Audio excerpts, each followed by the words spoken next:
Welcome to another episode of Fill in the Blank. Evan. Who? Evan. Who? Evan. You're not an owl. Okay. We're here to talk about Operation Charly. What comes to your mind when I say Operation Charly? If you say Charlie bit my finger, we're going to have a problem. I was thinking more like Wasps in a Box, Charlie. Charlie work from It's Always Sunny. Oh. Not Charlie in the Chocolate Factory. No, like Charlie. Charlie. That's probably how they said it. Operation Charly. Well, Operation Charly was allegedly the code name given to a program undertaken by the military establishment in Argentina, with the objective of providing military and counterinsurgency assistance to Central America to kill left-wing activists. Fucking liberals. Alex Jones was right. The operation was either headed by the Argentine military with the agreement of the Pentagon or was led by the U.S. administration and used the Argentinians as a proxy. All of the Junta members are currently in prison convicted for crimes against humanity. So Operation Charly, being the head program with its operations in different places, was under different names such as Battalion 316, which we're actually going to talk about later in the podcast. So let's talk about the exportation of the Argentine method to Central America. Argentina's military involvement in Central America began during the Nicaraguan Revolution between 1977 and 1979, when Argentina began supporting the Somoza family regime in Nicaragua. In its fight against the Sandinista frontier, Argentina supported the Somoza dictatorship until its overthrow by the Sandinistas in July 1979. See, all that, all this geography, I'm so fucking bad at geography. So all these, wars and conflicts and stuff, it's so hard to, Argentinian area is going to be, Puerto Rico. Yeah. And, that type of area. Yeah, I'm trying to, get personal, trying to personalize these. If not, accurately, Soccer, tropical generally. birds. Soccer, tropical birds. You ever seen the movie Rio? Oh, Picture that. All right. Does that help? I kind of know where we're at. I'm trying to get a if not accurate, a personal. Sound like my grandma walking through this grocery store. I kind of know where I'm at.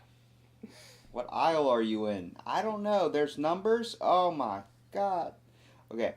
In November 1979, before the 13th Conference of American Armies in Bogota, Colombia, Junta leader General Roberto Eduardo Viola offered a proposition calling for a joint Latin American effort against, on his words, leftist subversion, citing this as the greatest military threat in the region. Persistence with this plan, referred to as the Viola Plan, was Argentina expanded its counterinsurgency and military assistance to El Salvador, Guatemala, and Honduras, at the behest of the military leadership in those countries. The role of the Argentina in Central America reached its zenith in the early 1980s with national reorganization processes' involvement in covertly directing the Contra rebellion in Nicaragua in conjunction with the CIA. In December 1981, General Leopoldo Galtieri, in a palace revolution, replaced General Viola as the head of Argentina's military junta. A few days before assuming power, Galtieri exposed in a speech in Miami the Argentine government's decision to constitute itself as an unconditional ally of the U.S. in the world struggle against communism.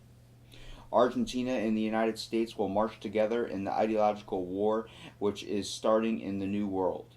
At one point, beginning in early 1982, plans were underway between the United States and the Argentine junta for the creation of a large Latin American military program.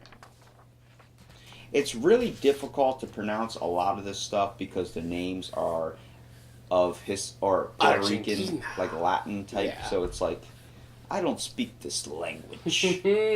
So I appreciate you bearing with me. So this isn't like modern day leftists. It's like fuck capitalism leftists. Yeah, we're trying to get all those guys off. Fake news.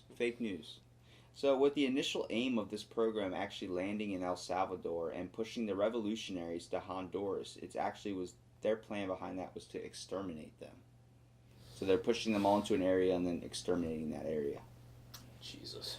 So they were going to invade Nicaragua and topple the Sandestine regime in the operation that would have protected by a remodeling of the Inter-American Treaty of Reciprocal Assistance. Within the framework of Operation Charly, the Argentine military also implemented, with the help of Reagan administration, a series of arms interdirection programs in Central America to disrupt the supply of weapons to the insurgencies in that region. New York Times journalist Leslie Gelb explained that Argentina would be responsible with funds from North American intelligence of attacking the flux of equipment which was transiting in Nicaragua to El Salvador and Guatemala. Operation Charly was executed by a group of military figures who had already taken part in Operation Condor, which had started as soon as 1973 and concerned international cooperation between intelligence agencies to permit greater repression of the left-wing opposition. So, what's left-wing? Well, you got your right wing. And you got the left wing. Yeah. So what's the left wing? The right wing heavy on the side of classic,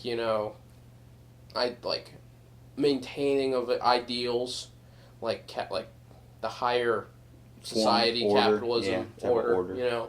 And left wing's like, the people. Definitely the more capital or the more communistic leaning. I see. That it's more or less communist is left and right wing. Well, U.S. journalist Martha Honey documented the exportation of social control techniques which the Argentine army had brutally perfected. In Argentina to Central American countries, among the counterinsurgency tactics exported to Central America by Argentina within the framework of Operation Charly were the systematic use of torture, death squads, and forced disappearances. A U.S. Embassy cable spoke of the tactics of disappearance.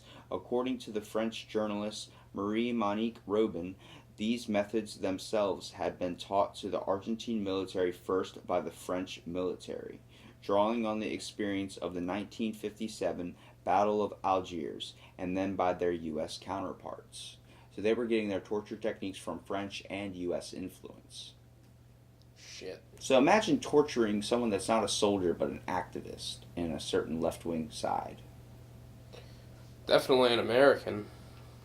This goes with Operation Anthropod, which I want to focus on itself. That's a long one. It's they were trying to assassinate a German leader, from what I've read, and they bombed the wrong car or something, or he wasn't in the car, and then they ended up killing a bunch of civilians instead. So it was like a big backfire. And that was the U.S. fault. So according to Noam Chomsky, starting in 1979, the Argentine military established covert military centers in Panama, Costa Rica, El Salvador, Honduras, Guatemala, and Nicaragua. No matter what the fuck he did, name like that. Noam Chomsky. Noam Chomsky. You know what Noam Chomsky did? No. What did he do? He did some things. Christ. Among other examples, Noam Chomsky says the death squads which began to act in Honduras in 1980 were attributed to the importation of the Argentine method. Noam Chomsky. Why would you do such a... He has such a Mr. Rogers name. How could he be so bad? Hey, Mr. Chomsky, got the gas chambers ready? In July 1980, the Grupo de Terrores Exterior, also known as the GTE External Operations Group, headed to Galerinos Sorales Mason of the 601 Intelligence Battalion, took part in the cocaine coup of Luis Garcia Meza in Bolivia with the assistance of an Italian terrorist Stefano della Chile and Nazi war criminal Klaus Barbie. You know who Klaus Barbie is? Nope. That's a very, very high up Nazi torture guy. Like, he was head on our list of most wanted. Shit. The Argentine Secret Services hired 70 foreign agents to assist in the coup. The cocaine trade helped fund the covert operations. Ariel Armani, president of the Goldfarb Center in Colby College, stated in a journalist Maria Saronza's article that it would be more appropriate to speak of a dirty war at a continental level than isolated conflicts at a national scale, and that in the war the distinction between combatants and civilian population were erased, while national frontiers were subordinated to ideological frontiers of the East-West conflict. In particular, the Argentine military was not satisfied with annihilating the opposition in the country, but repealed any distinction between internal and external policy. So that whole thing right there was a quote from her. What it really basically means is, it doesn't matter if they're normal people, it doesn't matter if they're soldiers, they need to die. This is what's got to happen. We got to get this info. If we don't get the info, we got to stop this propaganda from being spread, or it's just going to affect us even farther down the road. So that was their way of eliminating these activists that were promoting this type of hate towards a country. Imagine someone's talking trash on you, you're going to be that willing to pay a hitman money to go have him killed.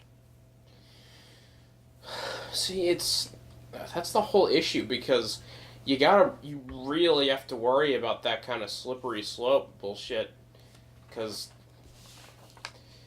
like, our country is founded on activists, really, like the Revolutionary War, the Boston Tea Party, that kind of thing, Well, how can we so easily condemn such acts of relatively peaceful protest in what you believe, Well, I mean, what do we do in acts of war? What do we have to do to win war? What do we have to do to keep morale up in our groups? Well, we got to kill left-wing activists. Probably most of the activists were feminists. Well, let's talk about Nicaragua. So this is the Argentine military intervention in Central America from 1977 to 1986. After attaining power in 1976, the national reorganization process forced close ties with the regime of Antiaso Somoza Debayle in Nicaragua, among other right-wing dictatorships in Latin America.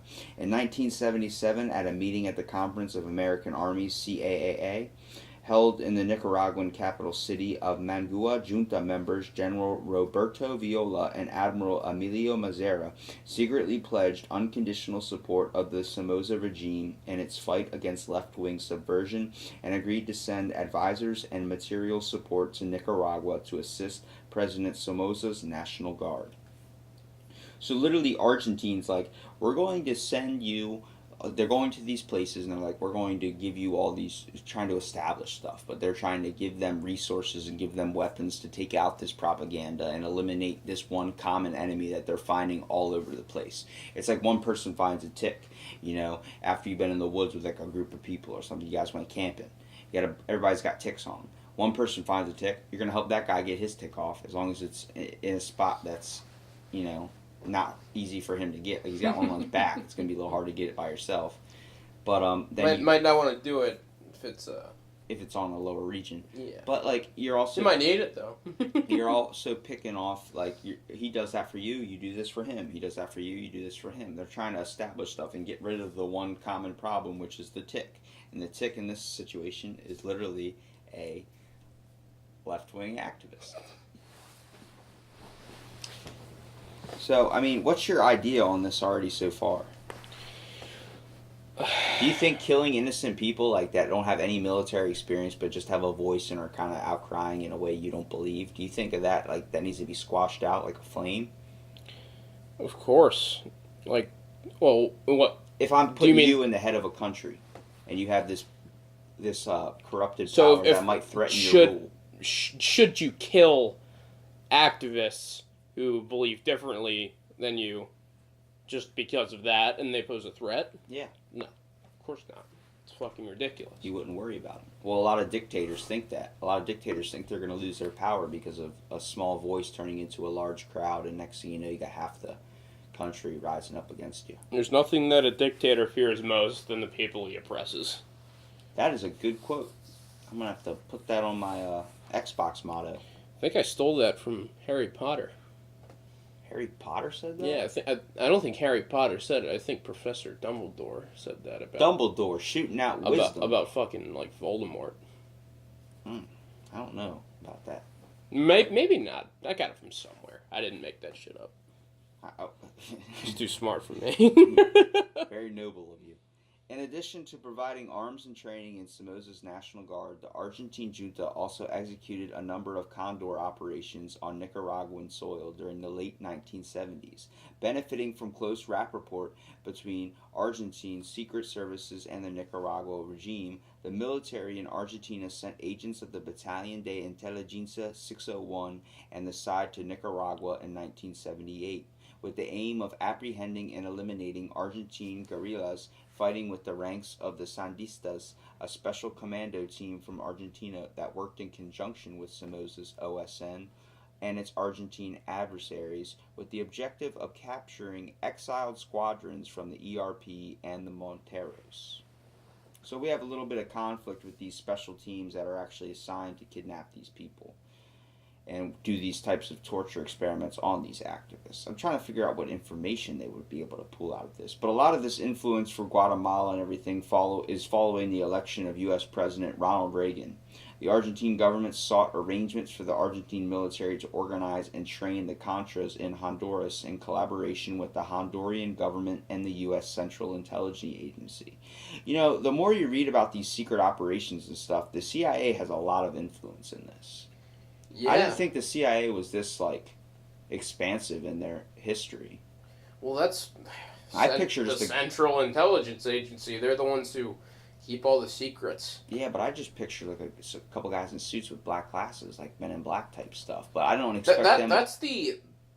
I don't think that's an entirely inaccurate... description. ...image to get from them. Like, it might not be so, like... sensational or comic booky, but like that like representative, like, yeah, it's just like kind of faceless people keeping secrets for better or for worse. Like, you don't know if they're keeping a secret that will help blow the fucking world apart. You probably don't want to know, and then there's some of them that like, some of them you're like, they don't. Well, what if I want to know? And they're like, you don't want to know. Yeah. you trust us. You don't want to know. So. There's nothing I personally can do to stop it. So, I'm just hoping that they're doing a good job. You're hoping that they're aiming in the right direction. Yeah.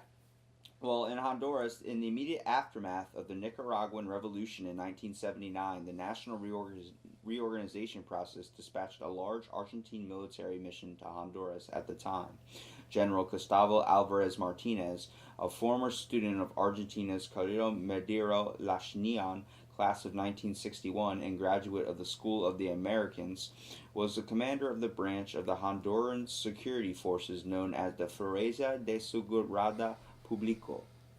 Alvarez Martinez was a proponent of the Argentine method, viewing it an effective tool against subversion in the hemisphere, and sought increased Argentine military influence in Honduras. So the Argentine method, that's just the get military in an area, squash out all of the left-wing policies, or policies, activists. It's really like a method of like bringing in or being able to focus on a certain problem and eliminating it everywhere. That's the whole idea behind the Argentine occupy method. And doesn't have to be oppress. It doesn't have to be activists. It can be any problem. Yeah. Well, Battalion 36 name indicated the unit's service to the 3 military units and 16 battalions of Honduras Army. This unit was charged with the task of carrying out political assassinations and tortures of suspected political opponents of the government, effectively implementing the Argentine method in Honduras. At least 184 suspected government opponents, including teachers, politicians, and union bosses, were assassinated by Battalion 316 during the 1980s.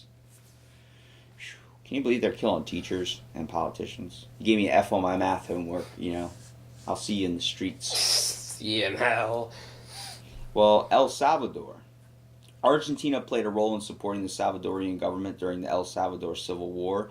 As in early of 1979, the national reorganization process supported the Salvadorian government militarily with intelligence training, weapons, and counterinsurgency advisors. This support continued until well after the United States had established itself as a principal supplier of weapons to the Salvadorian security forces.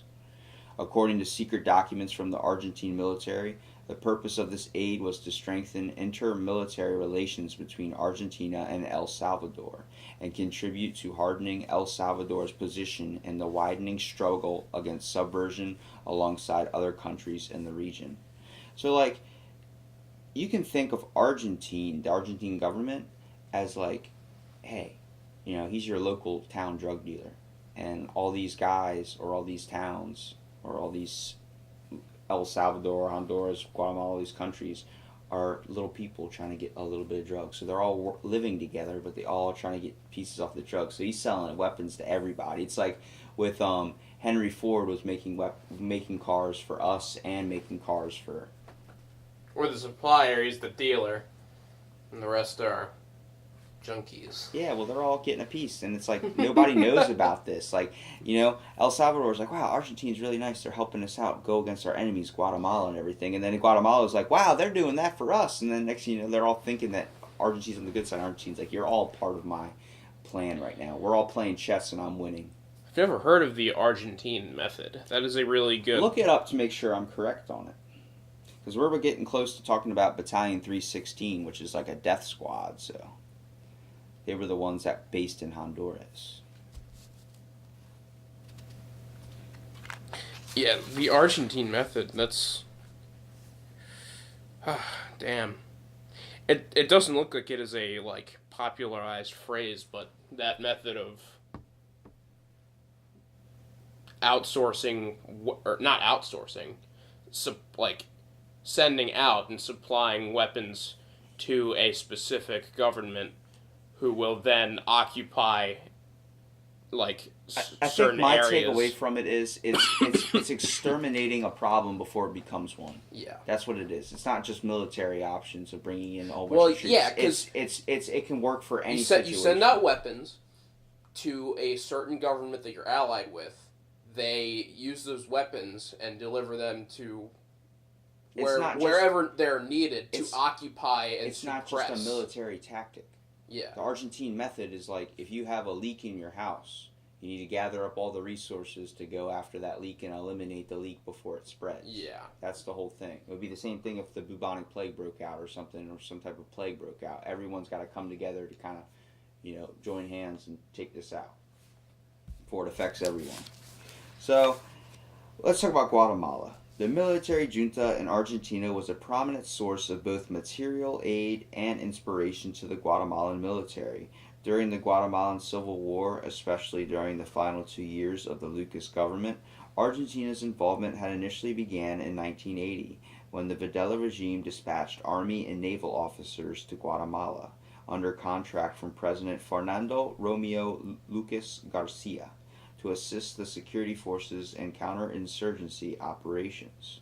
Argentine involvement in Guatemala expanded when in October 1981, the Guatemalan government and the Argentine military junta formalized secret accords which augmented Argentina's participation in government counterinsurgency operations. As part of the agreement, 200 Guatemalan officers were dispatched to Buenos Aires to undergo advanced military intelligence training, which included instruction and interrogation. In addition to working with the regular security forces, Argentine military advisors, as well as Squadron of Battalion de Investigación 601, worked directly with the Lucas government paramilitary death squads, and most notably the Ejecto Secreto Comunicastico.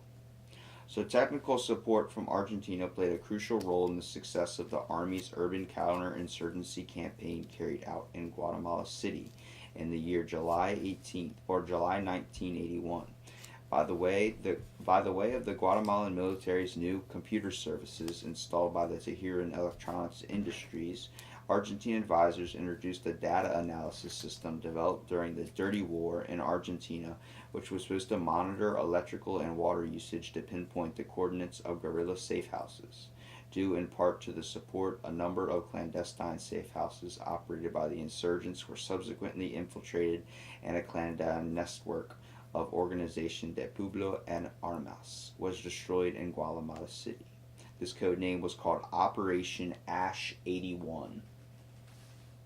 So they're finding ways to be able to see a certain type of power mark that goes off or a certain type of water usage that goes off in a certain area and be able to track that. That's where one of the secret bases of these rebels and reinforcements are.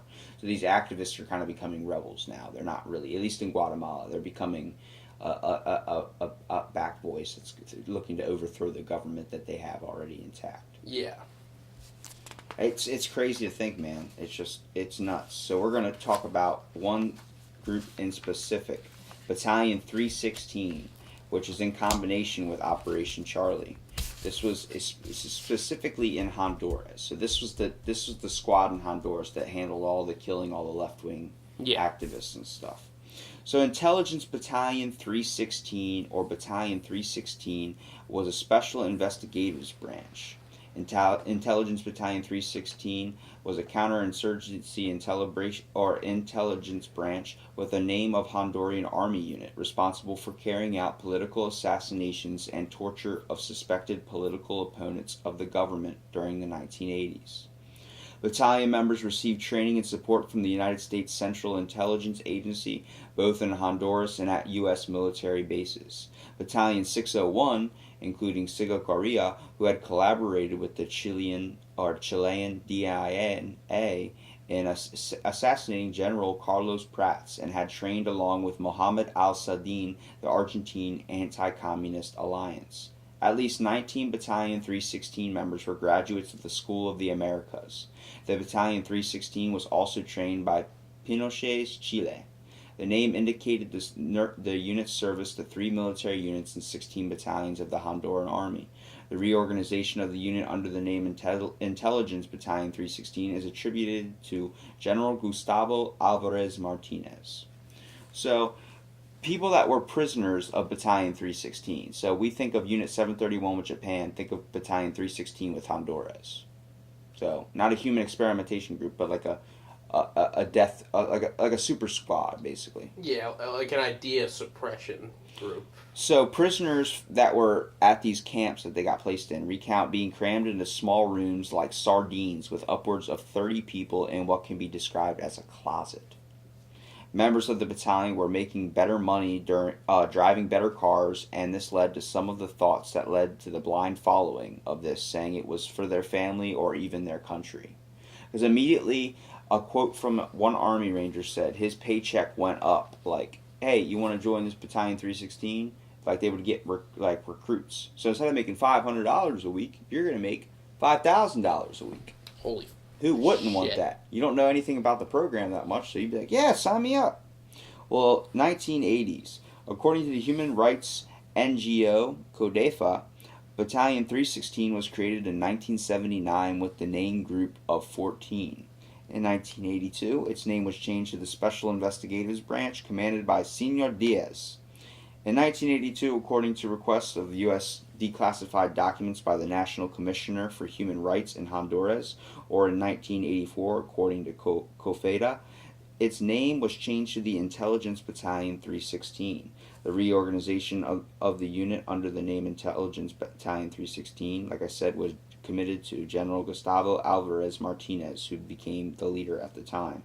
From 1987 until at least 2002, it was called the Intelligence and Counterintelligence Branch. That's a really, really, really sketchy name for a death squad.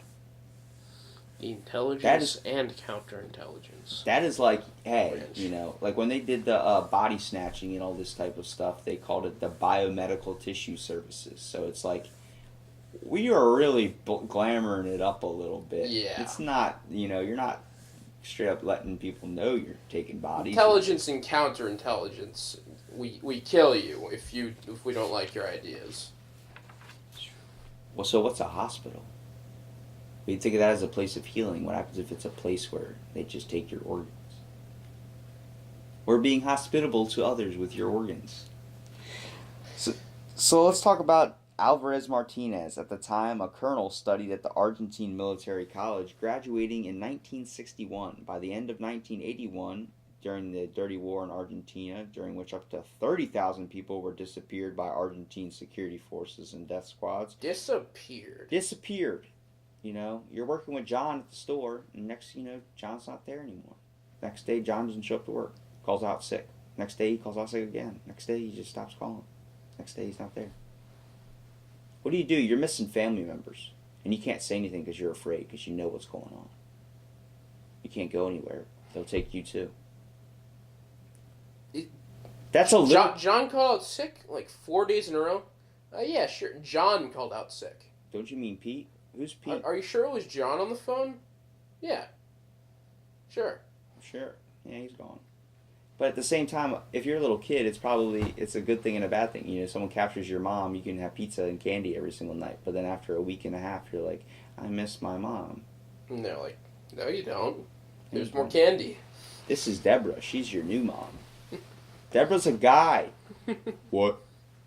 Okay, so let's talk about the links with the United States. The CIA had actually trained them, only worked with battalion members who had a basic reading and writing skills. So the CIA would only be able to help the members if they had reading and writing skills. You can't write, you can't read, you can't learn how to choke somebody out or be able to rip someone's fingernails off to get information.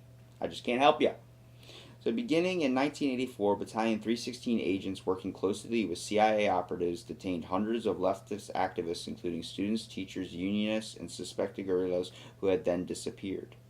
The members of the unit dressed in plain clothes and often disguised themselves with masks, wigs, false beards, and mustaches, armed with Uzi submachine guns or pistols.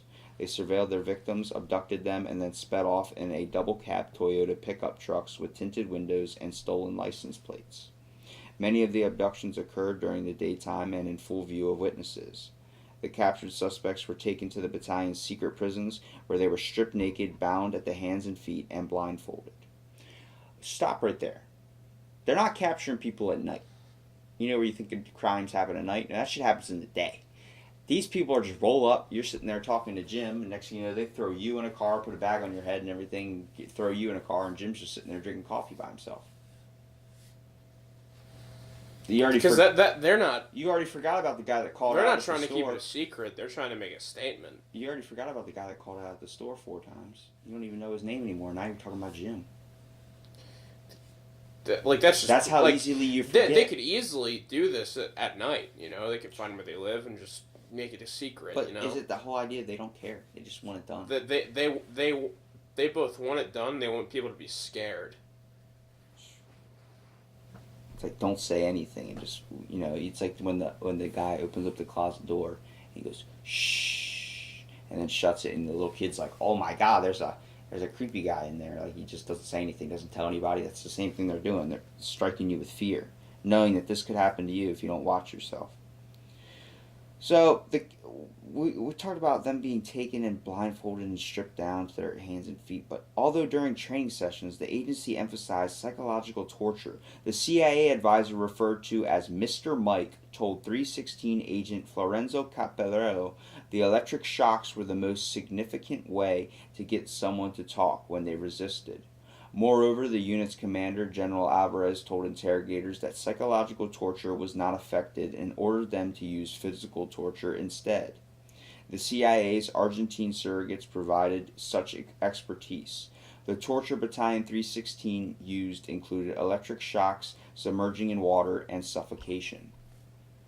Wow. How far you go to torture somebody? How close are you willing to bring someone to death and then try and get information out of them? Scary, especially if you don't really care if they come out alive. This goes to the whole aspect of it's all about how someone looks. You know, you could easily torture, like when we talk about the Phoenix program, that Japanese, or how that we tortured Vietnamese people and did this type of stuff, or Japanese tortured the Vietnamese and all this type of stuff. Like, they didn't look like them. You know what I mean? Like, it's the whole aspect of somebody not looking like you. someone's a different color than you. That's why we always do all our chemical experiments and biological experiments in like Africa and on other countries. We're always testing our nukes somewhere else. We don't want to hurt our own population, but sometimes we do, depending on if we need to be close by when it breaks out. But it's like we do better when we're not looking at someone that looks like us. When someone has a little certain different race or characteristic, certain color of the skin, we totally denounce their human value when it comes to finding out better research and in efforts of war. That's a form of government racism, man. What are your thoughts on that? I don't know, man. It's fucked. Is there any, like, if you're of a weak mind and morality, it's easy to do.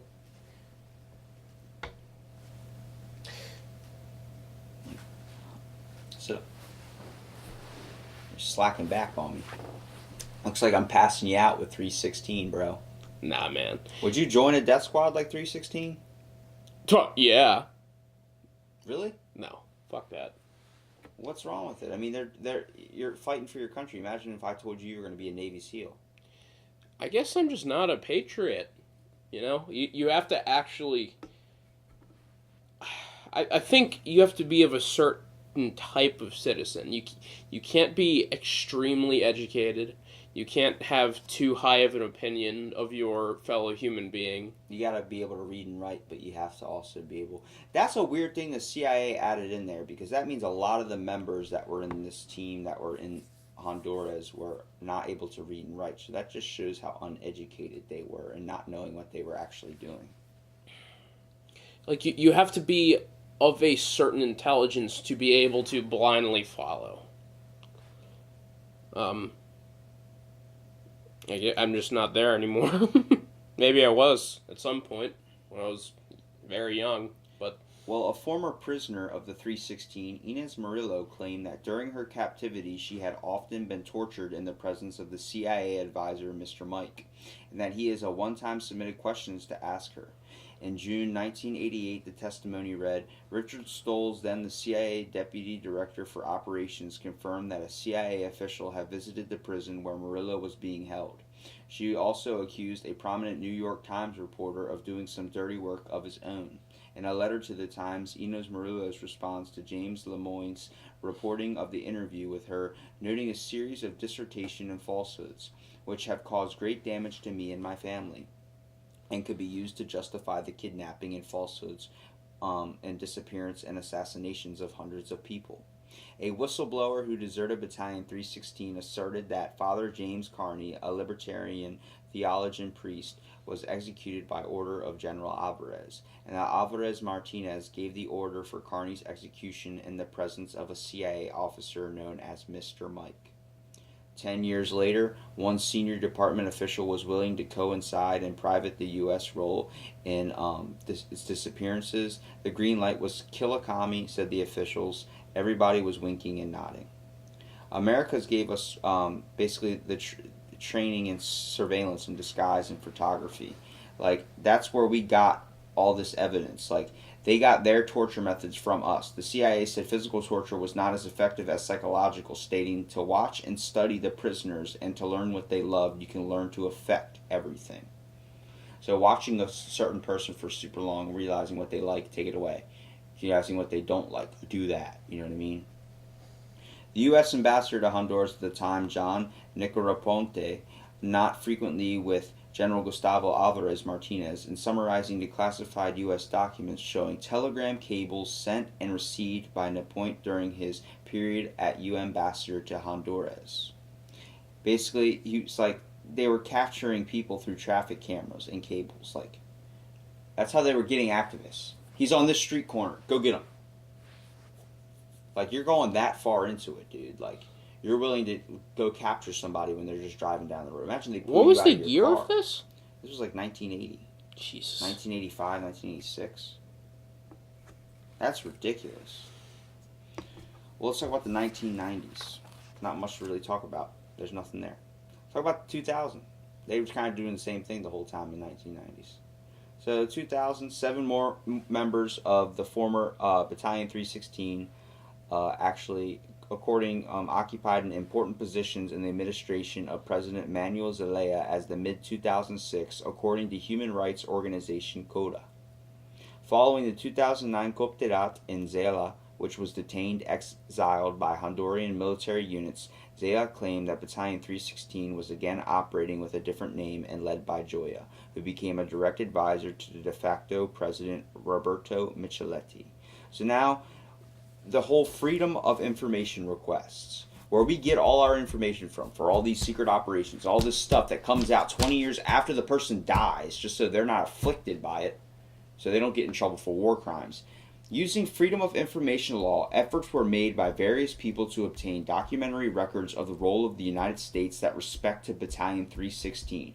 For example, on December 3rd, 1996, members of the United States Congress, including Tom Lantos, Joseph Kennedy, Cynthia McKinney, Richard J. Durbin, John Conyers, and others asked President Bill Clinton for the expeditious and complete declassification of all U.S. documents pertaining to human rights violations in Honduras, and claimed that the U.S. government helped to establish, train, and equip Battalion 316 military units and was responsible for kidnapping, torture, disappearance, and murder of at least 184 Honduran students, professors, journalists, human rights activists, and others in the 1980s. All that on Bill Clinton's front desk. He's just trying to get something from Monica Lewinsky, and he's getting thrown all this stuff saying, we know the government was involved in this and we deserve the information. That's just, it's nuts to think, man. I don't know about that, but he did not have sexual relations with that woman.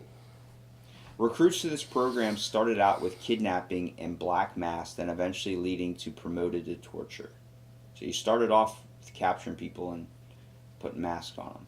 A lot of the members feared leaving knowing that they would be killed and their family would suffer. Most recall this type of thinking is not a wash of responsibility.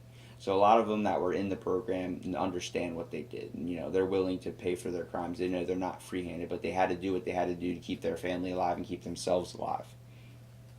So, I know for one quote, one man was taken actually multiple times and then chopped into pieces and buried in different locations. This was actually Caballero, who was recalled in order to Angel Mafeldo Velasquez, who was a 35-year-old graduate student, teacher, and political activist on September 12, 1981. So they kill this teacher, chop him up, throw him in different locations. And then the people are like, we know we did something wrong, but we had to do this. Can you look at that as seeing as something that's, they have to do it to keep themselves alive? Do you think that makes it any easier? It's so hard to look at this in place. It's so hard to assign blame. Because imagine if you were placed in that position. The single human is weak, and they act in their own selfish interests. And that's not abnormally monstrous, in that environment. Yeah, of course you want to protect yourself and your family. It's really difficult to assign that kind of blame to the specific individuals. You assign it to the organization, the people in charge of it, who have opportunities to put an end to it and stop it, but they think it's the correct thing to do. That's who you blame. But we were talking about it earlier in the Operation Cherry Blossoms at Night. Like, should we have given amnesty to those Japanese scientists? I think probably yeah, because it's just those particular individuals working in their own self-interest. It's not abnormally monstrous. There's always the opportunity for that individual to change. It's on the morality of what you have to do when you fear for your life and you're also fear for your country. So, everyone usually deserves a second chance. That's General Butt Naked deserved a second chance. He got a second chance.